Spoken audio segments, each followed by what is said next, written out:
Welcome to Life with Beth and Court, where we teach you how to live authentically and build your best life, one step at a time. Welcome back to another episode of Life with Beth and Court. I'm Beth. I'm Court. And today we're talking about what we eat, how we got here, and how we navigate food allergies in a crazy, crazy world. But first, I have to right a wrong because we talked about Halloween in our last episode, and I got a text from a friend who was appalled that I forgot one Halloween story, and it was from my college days. She said, how could you not talk about when you were in a banana suit on the ground yelling, what's the use? Now, here's the thing. I was very not sober at the time, and we were at a party, and I was dressed as a banana, and I had someone's backpack on, and you know how at parties when I'm like, I'm good to go. Like I'm an introvert and I'm ready to leave now. Well, that happened. Plus I was not sober and it was late and I was tired. So whoever I rode with was like, yeah, we can go whenever you want. And then I apparently was ready to go. And I was like, come on guys, I'm ready. Banana's ready to go. And do you always refer to yourself in third person? I'm going to be honest. I don't really remember the night that much. You've been calling yourself the panda for 2 days. Yeah, so I'm panda. Just curious. So I was in my banana suit wearing someone's backpack, kept asking to go. And finally I went downstairs and I laid out in the yard of the apartment and I just laid down and curled up in the fetal position. The details are very fuzzy, but basically, I was drunk in a banana suit and I really wanted to go home and no one would take me home. And they're like, why are you laying on the ground? I was like, what's the use? I was very distraught at the time. Anyway, that was the story. It's hard to tell a story that you barely remember, but right. Gail remembers. Gail really remembers. There you go, Gail. That was for you. That's my good old pal, Gail. I call her Galimus Prime or Galian. Yeah. We called ourselves the Panda Pack. I don't know why, but it's fitting now because I'm wearing a panda suit. So this week we asked you guys what you wanted to hear us talk about on the podcast, and we got a lot of great suggestions. This one is coming from Heather and Jess. 2 of you have asked to hear what we eat, how we got here, and how we navigate our food allergies in a crazy, crazy food world. I don't know if we've necessarily disclosed all the allergies we have on the face place, but we've kind of talked about it before. So the name of this episode is From Pizza and Beer to Here, and that name comes from when I first met you. Who, me? Yes, you. Oh. Couldn't be. Then what was who? That thing? Yeah, what was that thing when we were Who little? stole the cookie from the cookie jar? Oh, that's what it was. Who stole the cookie from the cookie jar? Who, me? Yes, you. Couldn't be. Then who? We are like squirrels in front of shiny, shiny things right now. Yeah, but that was a fun trip down memory lane just then. When I got to Traverse City, I had just come from Boston and I had gone on a whole health journey of my own, and I had discovered that my body did not like dairy and it did not like gluten. When I cut out those 2 elements of my diet, I got rid of a lot of adverse reactions, everything from acne to really, really low energy to just weird body aches. There was a lot that my body was going through, and when I cut out dairy and gluten, it all started to kind of clear up for me. So when I got to Traverse City, which is basically when I met you, I think I met you right around when I first got here, I was telling you how I had given up dairy and gluten and how much better I felt. And I, at the time, was an online health coach. So I was teaching other people how to kind of revamp their health and get started on a health journey of their own, no matter what their goals were, whether it was more energy. I mostly worked with people for their energy. And I remember telling you that I had given up dairy and gluten, and your response was... I was so respectful with my response. Yeah, oh yeah? You were like, that's stupid. I would never give up dairy because I like pizza too much. Yeah. I think I said hell would have to freeze over or over my dead body, or a lot of the really respectful cliche things. Yeah. Yeah, so hell must have frozen over because here we are. Sure did. And you've got more allergies than I do now. I know. So you are staying away from dairy, gluten, yeast, soy, sugar? Yeah. About 6 months after we had that initial conversation of hell having to freeze over for you to give up certain food elements, you started having some really intense health issues. So Yeah. tell us about that. It was a multitude of things. So I would stop breathing in my sleep. And I remember I was put on a CPAP machine, which was crazy because I was like 27 at the time. Yeah, you look like Bane. Yeah. So they did the sleep study and they're like, you do stop breathing when you sleep, but we're not sure why. So we're going to give you this CPAP machine. And I'm like, okay. So that did help a little bit because it gives you oxygen when your airways are having a hard time. I remember really bad headaches. Like I had my first migraine and it was awful. I remember having hives all over my hands. And I guess I should note at this point in my life, I was on so much medication. Like I was on 2 different allergy medications, 3 inhalers, depression medication, and I was having weekly steroid shots because they couldn't figure out what was going on, but they knew that I was having inflammation reactions and that the only thing that would bring it down were the shots, or at one point I was living off of prednisone. I would taper down and do the cycle and then get put on it again because it was the only thing that would stop my headaches. I remember winding up in the ER with a headache that was so bad. And God, how many rounds of pain medication did they give me? Yeah, I think that's probably when I came into the picture, when you had a particularly scary episode one night when you stopped breathing and you were basically paralyzed in your sleep and you couldn't move, but you woke up. And by the time you couldn't speak, you couldn't move your body at all. And by the time you actually could, you got to the sink and your lips were purple and your nose was bleeding. Yep. And that resulted in a headache for days that would not go away. You ended up on the floor at work. I remember that you called me and I ended up taking you to urgent care where we first met Dr. Asshole. Yes. So now I remember the story. That happened in the middle of the night and it was the scariest thing I ever experienced. I woke up, I couldn't move. Like I was conscious, but I couldn't move. I couldn't talk. And then that whole next day, I literally thought I had a stroke, which was insane for my age, but my speech was delayed. My cognitive abilities were severely impaired. I couldn't think. Like it was not, I obviously went without oxygen for quite some time because that was a problem and I tried to tough it out. And then by the end of the day, I was like, we need to go to urgent care. Yeah, I don't even think it was by the end of the day. I think it was 10 or 11 in the morning when you realized that something was super wrong and you needed to go in. And so we went to the urgent care, met Dr. Asshole. He was horrible. He basically was like, well, it sounds like it's sleep apnea. And he said, have you ever been put on a CPAP? And you were like, well, I was prescribed one when I was 23. And he said, well, why aren't you on it? And you said, I don't know, because I was young and dumb. And I specifically remember his response was, well, are you still young and dumb? And I was like, sir, step back. Like, who are you to talk to her like that? And you were in incredible pain. Yeah. And I kind of wanted to trip him or push him down the stairs. So that was our first doctor. That Dr. was right. Asshole. So just to give context of how long these issues had been going on off and on. So I had been on medication, God, since I was a kid for allergy stuff. And then they did recommend a CPAP at 23. So even 23 to 27, like there were some major issues going on. So yes, that was the first doctor. Went home and then it was that night that the headache, I started with the headache, unbearable, ended up going into the ER because nothing was taking the edge off. My vision was going blurry. I was super sick.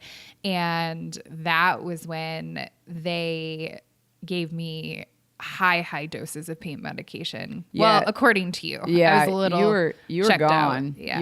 You were pretty out of it. And they kept giving you the pain medication.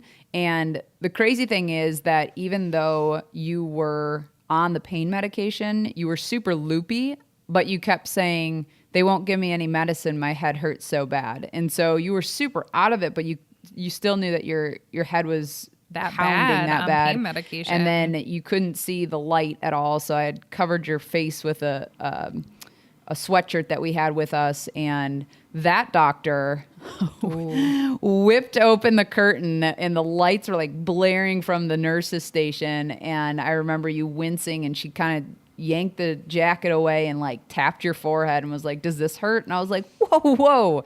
So we called her Dr. Bedside for the bedside manner of a serial killer. It was not good. She was not nice. And again, they basically pumped you up on pain pills for, till like what, 2 a.m? Well, again, I was drugged out of my mind, but Yeah. I know that was the night of the spinal tap.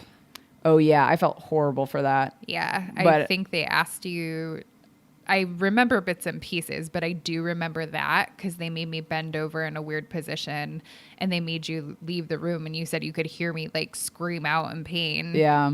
And I knew that it was something that they had to do to rule out certain conditions, but That's scary. felt horrible to be on the outside and knowing that you were in that much pain and then they were, sticking a needle into your spine. So that was terrible. And then I remember the nurse came back in and was like, all right, well, all the tests came back and they're clear, so we're going to release her. And I was like, whoa. You can't release her to me. Like, you can't. You said they put oxygen Yeah, on me because I was I was like- so out of it. I was like, you gave her every pain medication in your arsenal and she can still feel the pain. What am I supposed to do? They're like, how do we make this stop? And she's like, I'm really sorry. I understand how that's frustrating. And I'm like, well, no, but like, what's the answer? Like, like, we're going to end up back here if her headache won't go away. And yeah, they had put you on such a cocktail of meds that she literally told me to hold oxygen to your face to like help you come back to.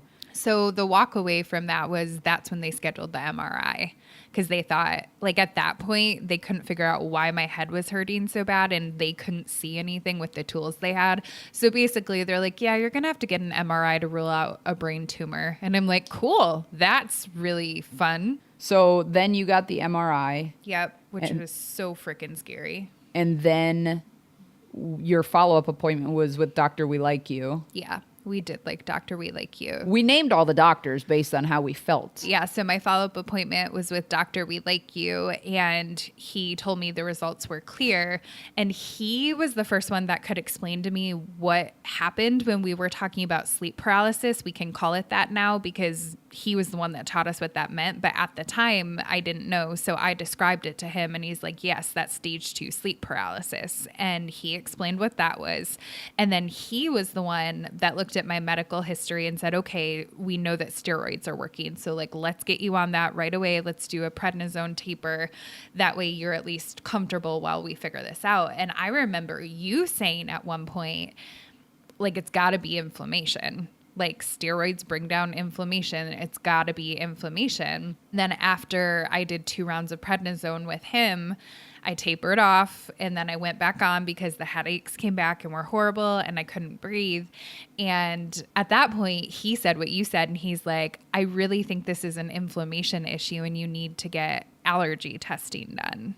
Yeah. Right? That's when that happened. Yeah, because we were figuring out that prednisone was the only thing that was working, even when you had the top grade painkillers. Those weren't taking it away It was because the what was causing the inflammation. headache. Yeah. And that at that point, I don't think we had the MRI results because I said, like, unfortunately, the 2 probabilities are either a brain tumor or severe inflammation. And Right. we were hoping that it was not a brain tumor. So then you got the MRI results back that confirmed that wasn't it. So that's where he gave me a referral to an allergist. We did allergy testing. I was allergic to everything.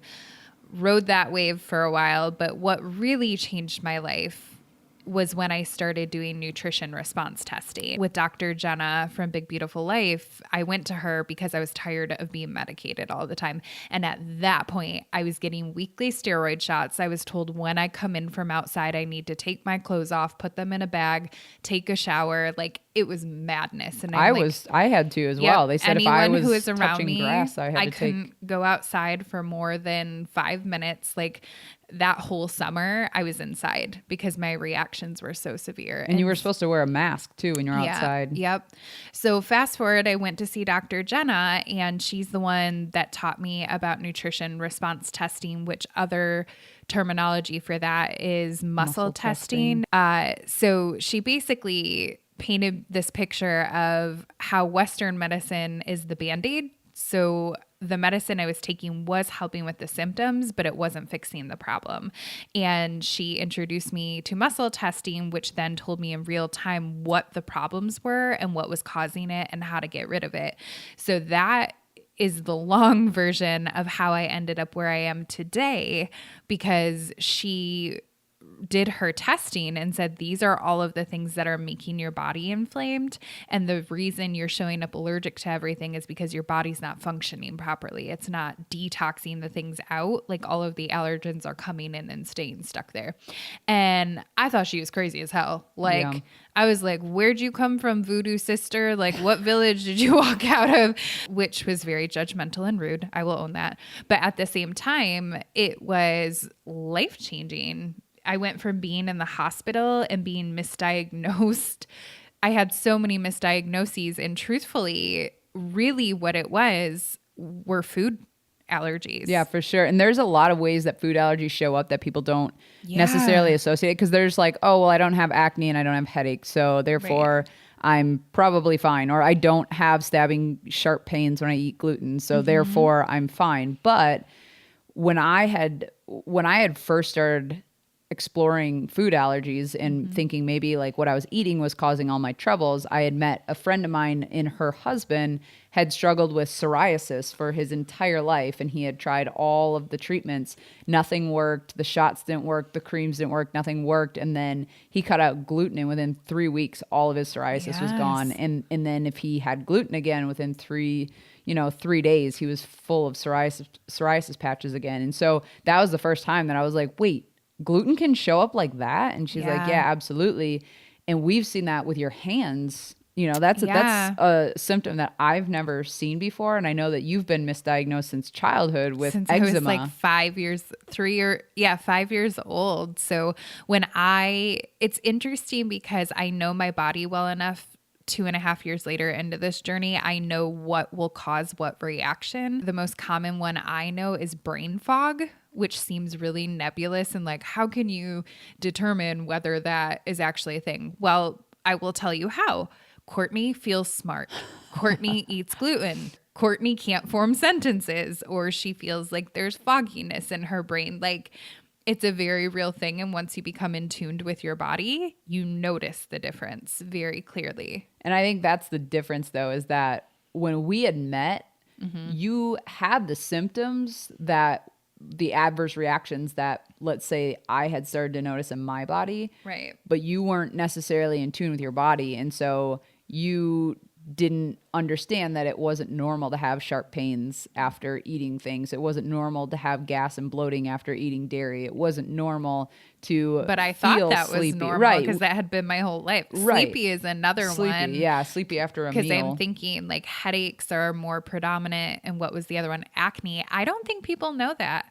Like I had severe acne. I remember I was 9 years old and I saw a picture of myself and I had a huge pimple, and I remember being mortified, and like at homecoming, I would even have breakouts like on my shoulder and my chest, and I would be dumping like the CoverGirl cheap foundation to cover it. And I never thought it was correlated with food. And once I started cutting out the things I was supposed to, my skin is the best it has ever been, ever. Yeah. And I think damn near everything is correlated with the food we eat. What we put in our body comes out of us. So whether that's out our skin or in the way our brains are functioning, or there's even just like how bright the whites of your eyes are. That's what you eat, And so there's so much that, if you think about a machine, you couldn't put sand in the engine and expect top performance, right? You would make sure there was the perfect mix of oil, and you would make sure that the machine was fueled up the way it needed to be. And so I think sometimes we lose sight of that with our own diets during the work week. I'm totally guilty of it, where I just get super busy and feeding myself becomes a task, and I do whatever I can to satiate myself in the moment, but long term, I'm not giving myself the fuel I need. And then in an hour, I'm frustrated that I have no good ideas. Your body doesn't react the way mine does. Like mine is way more hypersensitive. And I remember from age of 5, I had eczema, and I put air quotes around that because that's what the doctor said it was. I remember the routine of putting on the steroid cream. And I remember specifically the tube saying using for long amounts of time may cause thinning of skin. And I was like, what does that mean? And I remember going through tubes and tubes and tubes of it. And it was because I was allergic to everything. And then it became, oh, you're just stressed as I was older, like 5 years old up until 2.5 years ago. And Jenna was like, no, that's your body reacting because it doesn't like what you're putting in it. And she's like, we're going to try this, like 3 months. We're going to cut all of this out and see what happens. And sure enough, it all went away. And then as soon as I eat something I'm not supposed to, my hands will literally blister and go through this whole cycle of itching and hives and pain. And it's very amusing and horrible at the same time. But remember that thinning of skin? That's why it comes out my hands. Because that's its avenue to flush itself out because I had thinned the skin in my hands for years putting that cream on. So that's where it flushes out. Yeah, it's bizarre. And it's bizarre that there's so many symptoms that we have. And you can see there's groups that we're in on Facebook that are like gluten and dairy free. And you can just hear story after story of symptoms that people didn't realize were related to food sensitivities. Yeah. If people don't go through the entire routine of muscle testing and seeking out a nutrition response doctor, they can still start to find out what foods their bodies are sensitive to or their bodies don't like by doing something like an elimination diet, which is essentially what Dr. Jenna had you do to begin with, because you essentially cut out all the food except this very plain palate. And then week by week, you add something in so that you can, by process of elimination, figure out what your body's reacting to. It's annoying if you are used to eating a variety of foods. It's annoying, but it's so worth it to understand what's making you react so that you can cut it out and start living a better life. Yeah. And I think that you can also just keep a log of what you're eating as well. So for me, that's one of the things I need to do, especially if I feel like I'm clean eating, but I'm still having reactions, because it can change. So when I started with Dr. Jenna, it was gluten and dairy. Like those were the two main things. And then once my body acclimated to that and I was still reacting, then something else popped up and then something else. So you're kind of, she calls it peeling away the onion layers. Like, okay, now your body knows what it's like to get rid of this. Now we're going to get rid of this. And so Beth Ann, your gluten, dairy, those are your 2 stayaways. My list now is gluten, dairy, soy, sugar, and yeast. Yeah, and you bring up a good point that it changes because a lot of people will say, yeah, but I've never been allergic to dairy before.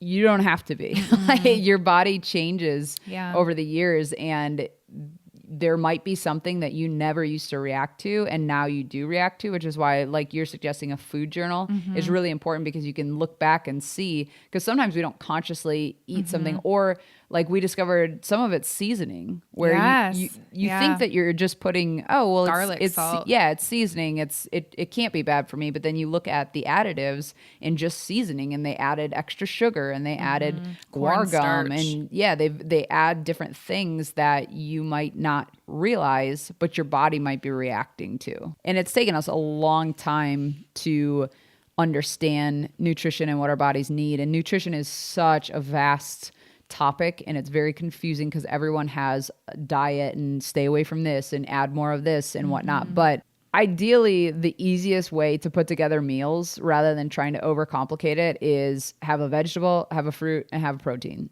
at every single meal. And that doesn't mean that a protein has to be meat. It could be, it could be eggs. It could be, and if you're vegan, there's plenty of options out there for protein in that way as well. But the simplest way is just to say, what does my body need to run efficiently, and what does my brain need in order to function and take care of the rest of my body? I think we talk a lot about mindset And that's kind of the underlying theme through most of the things we discuss. And this really is a mindset shift. And for me, I had to get out of, so I'm flashing back to the day I was diagnosed with all of these food allergies. And I literally came home and sat on our couch and start crying. Oh, I and remember Beth's that. like, Yeah. what's wrong? Like, how can I help? And I'm like, I can't eat anything fun anymore. And I love pizzas so much. And I don't know what I'm going to do with that. Like, and it was legit. It wasn't dramatic. Like, I literally was so, okay, yeah, It was whatever. a little I'm dramatic. But it felt real to me because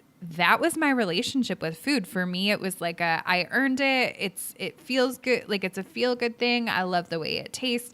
And I really, really had to shift that mindset, going back to what you said, Beth Ann, about how it's fueling your body. Like think about how you put gas in your car. It was the same concept, but I had to make the shift now. That's not to say that it's not still really, really hard sometimes. Like, I think my biggest point of struggle is when we go out to eat. One, because cross-contamination is a very real thing. And so my body is so sensitive that even if I don't directly eat the food, if it has been cooked in the same oil or with the same tools, I'll still react. And then I'm pissed because I'm like, I didn't even get to eat the cool stuff. Right. That atmosphere is where that fun comes out, like let's split this or let's try this. Well, plus there's a lot of social pressure in those situations as well, where they're like, just have a bite, or oh, come on, you can have the mac and cheese, or whatever. Why did you say mac and cheese? Why would you I do know that was to a weakness. Me? But you're right, for sure. Going out to eat, like we had to learn how to stand in our truth.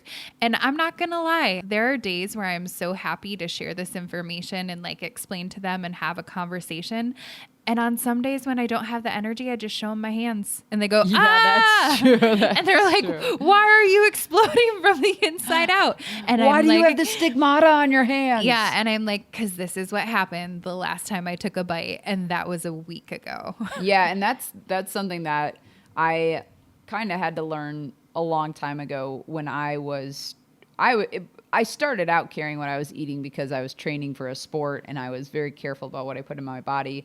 And people it's just the oddest thing where they're like, no, come on, have the cake with me. I'm like, no, you can have the cake. I don't want it. No, come on, just a bite. No, seriously, I don't want it. Yeah, what but is that? just have a bite. The same thing happens with drinking. Oh, for sure. When you're like, no, I'm good. I don't want anything to drink. And they're like, come on, just have one. Why? You can drink. I'm just going to drink a Lake Michigan cocktail, AKA water. Leave me alone. Oh, that was funny. I was like, what is that? Because there's so many like Michigan brewing companies. That's true. Yeah. And maybe that's something we need to explore further in a different conversation because it really is interesting. Like, what is that pressure and why is that there? So all of that to say, we have had to learn how to stand in our truth because at the end of the day, it's not freaking worth it. It's just so not worth it. And once you know the difference of how you feel, like I said, I'm 2.5 years into this and I know, am I perfect? No. But at the same time, I've shifted that I'm 90% taking care of my body and feeling it the right way and maybe 10% eating things I shouldn't once in a while. I'll tell you my weakness. What? Nugs. You do have a chicken nugget I love weakness. the chicken nuggets from Costco. from Costco. They're gluten-free, but doesn't mean they're healthy. They could probably make better choices. There are so many benefits to being in tune with your body and cutting out the things it doesn't want. And when I started this journey, I thought it was a crock of shit. Like, I'm not going to lie. I told everyone, I was like, this isn't real. Like, I don't know what you're talking about. But being where I am now, 2.5 years later, and I went from 180 pounds to 145. How many pounds is that? Like 35? Yeah. Yeah. Is it? I can't math well. So that's huge. And I dropped that without doing anything other than cutting out allergens. And now I can run and exercise. And growing up, I hated exercise, but gee, I wonder why, because my body was constantly in a state of inflammation. My biggest takeaway is you have to be your own advocate. I am super happy to report that 2.5 years later, I am medication free, like off of all of those medicines I was on, which is a huge, That's really cool. Win for me.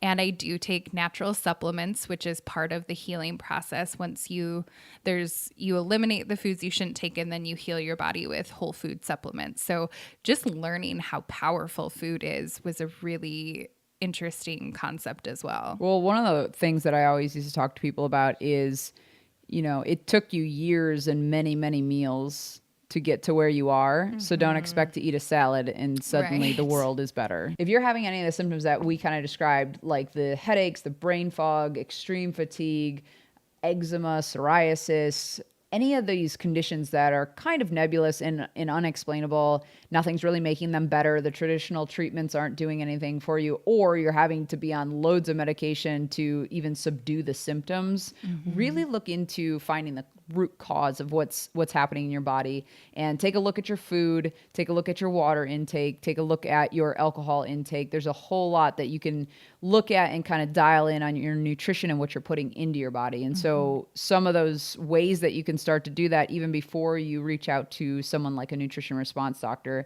would be an elimination diet. So simply go back to the super bland basic foods and add things in one at a time, and week over week, you'll be able to tell when you start having reactions, what was it that I did differently this week that I haven't been doing and I've been symptom free. And the other thing, again, is the food journal. So similar concept, but continuing to eat what you're eating, but really documenting, like, I ate this morning and this is how I felt. And then middle of the day, evening, sleep patterns is huge. Like your sleep patterns. And I feel like I know at one point I was in a place where I'm like, well, this is just life. Like, I'm exhausted all of the time. And I really thought it was just because of my work. But truthfully, it was my food. And so just watching like my sleep patterns still, if something's off, I'm like, okay, what did I eat? Like everything that happens, I would encourage you to say, what did I eat? And write it down so you can start to see the bigger picture. So that was kind of the journey of how we got to where we are now, why we make the food choices that we do and what we choose not to eat. So I know some of you were asking, what does that look like then? Like, what do you guys eat? What do you do? And so we are going to follow up and be sharing some video footage of what we eat throughout the week in some of our meals, and then also talk about how we food prep, because that is huge. Like if you're trying to stick to a certain food lifestyle, I have found when I get into trouble is when I don't food prep. Yeah. So, so some of you have requested like, okay, I'm really ready to dig in, but like, what do you eat? What does that look like for you? So we are going to keep going with this theme and show you guys snippets of what our meals look like and how we do food prep. So we hope that's helpful too. Yeah, and we hope that it's helpful to kind of hear our experience with food and what that showed up like in our lives. We both have struggled a great deal with health issues throughout our lives in different time periods, and sometimes it's acute, sometimes it's chronic, and that really forced us to take a look at our own lifestyles, our own habits. So we hope this was helpful. We'd love to hear about your experiences, any questions, comments you have. Head over to lifewithbethancourt.com, hit up the show notes there, or you can find us on social media on Facebook or Instagram at Life with Beth and Court. And we would love to hear any other suggestions you have. If you'd like to hear us talk about something specific on the podcast, we love hearing from you guys and being able to cater to what you are struggling with in your life right now or might need some extra guidance on. So I don't know if you've met us, but we like giving our opinions. We're always happy to chime in.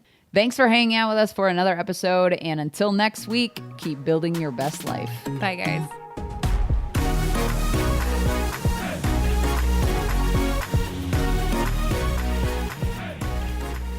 Allergies, allergies, allergies. I'm just making up my own song. Is that like Baby Back? Yeah, that's what that was. Baby Back. Cause I am barely breathing. Cause I eat stuff I shouldn't have. Don't know what I'm doing. Imagining I can eat it. I could stand here waiting, staring at the pizza. But I'm thinking it over anyway. It could be like Blue's Clues. Do you remember Blue's Clues? Yeah. Healthy snacks, healthy snacks. I don't remember that part. You love to eat your healthy snacks. No, the one I was thinking is, we just figured out Blue's Clues. We just figured out Blue's Clues. We just figured out Blue's Clues. Because we're really smart. So did we get our mic check in? Do you want to sing it just like I have it all out yet. Yeah, we got barely breathing because that's what happens when I eat things I shouldn't have. Healthy snacks. That was the salt and pepper shaker. Mr. Pepper and Mrs. Salt. And he would sing like this. I think he was French. Why are you laughing? It's true. In full transparency, it is Halloween when we're recording this, and I did eat quite a few Rice you Krispie. didn't throw the number out. You stopped yourself.